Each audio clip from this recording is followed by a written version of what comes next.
Price the lord, hallelujah. 1 ಕೊರಿಂಥರಿಗೆ ಬರೆದ ಪತ್ರಿಕೆ 1ನೇ ಅಧ್ಯಾಯ 18ನೇ ವಾಕ್ಯ. ವಿನಾಶದ ಮಾರ್ಗದಲ್ಲಿರುವವರಿಗೆ ಶಿಲುಬೆಯ ಸಂದೇಶ ಹುಚ್ಚು ಸಂಗತಿಯಾಗಿದೆ, ಮುಕ್ತಿ ಮಾರ್ಗದಲ್ಲಿರುವ ನಮಗಾದರೂ ಅದು ದೈವ ಶಕ್ತಿಯಾಗಿದೆ.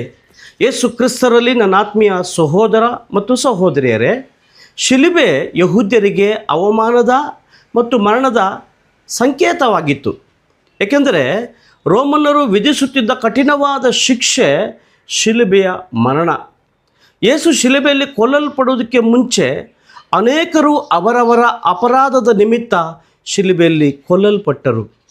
ಆದರೆ ಯಾವ ಅಪರಾಧವನ್ನು ಮಾಡದ ಯೇಸು ನಮ್ಮೆಲ್ಲರ ರಕ್ಷಣೆಗಾಗಿ ಶಿಲುಬೆಯಲ್ಲಿ ಕೊಲ್ಲಲ್ಪಟ್ಟು ಭೂಸ್ಥಾಪಿಸಲ್ಪಟ್ಟು 3ನೇ ದಿನ ಪುನರುತ್ಥಾನರಾಗಿ ಮರಣವನ್ನು ಜಯಿಸಿ ಎದ್ದರು. ಹಾಗಾಗಿ ಈ ಶಿಲುಬೆ ನಮಗೆ ಜಯದ ಸಂಕೇತವಾಗಿದೆ. ಶಿಲುಬೆಯೇ ಕ್ರಿಸ್ತರ ಗುರುತು. ಆ ಶಿಲುಬೆಯಿಂದಲೇ ಯೇಸು ನಮ್ಮೆಲ್ಲರ ಪಾಪ ಶಾಪಗಳನ್ನು ಹೊತ್ತು ತೀರಿಸಿದರು. ಮರಣದ ಅಧಿಕಾರಿಯಾಗಿದ್ದ ಸೈತಾನನನ್ನು ಜಯಿಸಿ ಸೈತಾನನ ವಶದಲ್ಲಿದ್ದ ನಮ್ಮನ್ನು ಬಿಡುಗಡೆ ಮಾಡಿದರು.